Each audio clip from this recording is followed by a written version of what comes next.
Clinton at Chicago DNC, former president who signed 1994 Tough on Crime law to address softened Party Democrats' 1994 crime law, is back in the spotlight as its sponsors, President Biden and former President Clinton, take the stage at the Democratic National Convention in Chicago this week. Three decades ago, when Biden was a U.S. Senator representing Delaware, he authored the Violent Crime Control and Law Enforcement Act, which Clinton signed into law with the intent to crack down on illegal drugs and violent crime. Critics say that resulted in mass incarceration because it put life sentences on the table for nonviolent drug offenders and enforced the so-called three-strike rule for offenders. Biden has since called the legislation a mistake. Biden and Clinton wanted us to put forth really tough crime policy, which makes sense, but it wasn't fair policy. Gianno Caldwell, Fox News political analyst and founder of the Caldwell Institute for Public Safety, told Fox News Digital. Caldwell's 18-year-old brother, Christian, was fatally shot in a Chicago shooting in 2022. No suspects have been named in connection with his murder. You have many people go to jail for crack cocaine. And we're not talking about just selling it. We're talking about using it. And folks who use powder cocaine, or regular cocaine, they were let go.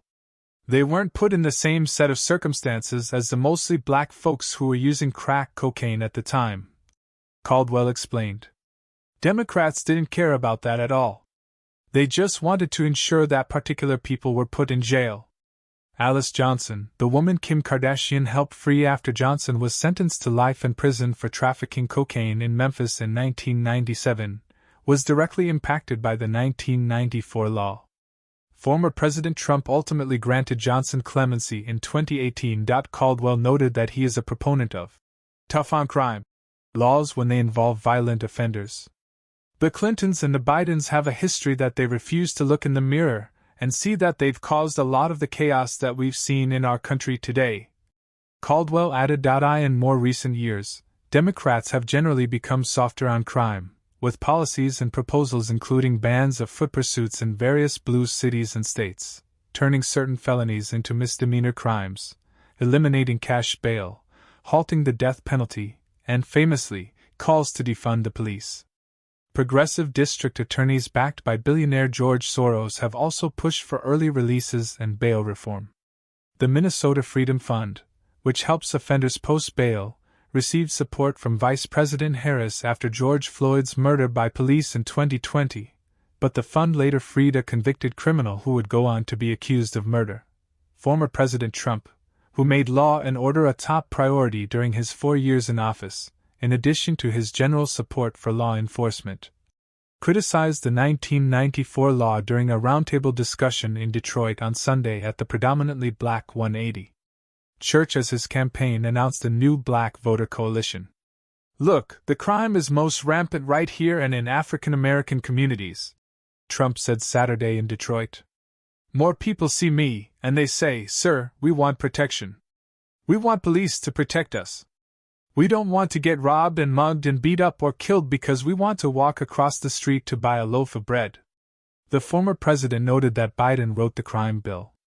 He walks around now talking about the black vote. He's the king of the super predators, Trump said during the event. Now, the law is back in the spotlight as its biggest supporters gather in one of the most crime-ridden cities in the United States. Chicago had one of its worst years for violent crime in 2021 after the COVID-19 pandemic, with murders reaching a 25-year high. Homicides have decreased since then, but still remain higher than before 2020. According to the Chicago Police Department, 2021 ended with 797 homicides, the most since 1996. I can't think of a better place than Chicago to highlight the Democratic failures, which has some of the most comprehensive gun control laws on the books. Still a violent city. Migrant crime. The education system is in ruins in Chicago, the state of Illinois. You can think of any number of issues that the Democrats championed and said this is the right play for the country, Caldwell said. You can use it as a microcosm, because many of these same policies have passed in Chicago, and you see how they're doing.